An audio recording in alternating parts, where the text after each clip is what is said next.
বিষয়গুলো সামনে আসতে শুরু করলো একের পর এক। মৃতদেহ পাচার করে দেওয়ার মতো ঘটনাও ঘটছে। মেডিকেল কলেজগুলোতে বিপুল টাকার দুর্নীতি হচ্ছে। এর সঙ্গে রাজ্যের স্বাস্থ্য ভবনও জড়িত। মানুষ বলতে শুরু করলেন, সংবাদ মাধ্যমে এটা খবর আসতে শুরু করলো, এই ঘটনা কখনোই একজন সিভিক ভলেন্টিয়ারের কাজ নয়। গোটা ঘটনা সিভিক ভলেন্টিয়ারের কাজ নয়।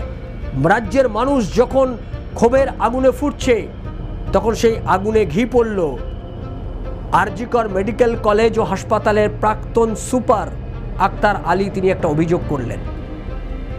তিনি বললেন তিনি সন্দীপ ঘোষের সম্পর্কে তিনি সমস্ত তথ্য প্রমাণ নিয়ে রাজ্যের স্বাস্থ্য দপ্তরকে অভিযোগ জানিয়েছিলেন।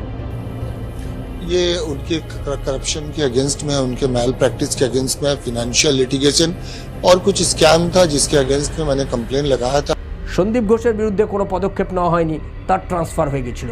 তিনি আদালতের দ্বারস্থ হলেন। সন্দীপ ঘোষের দুর্নীতি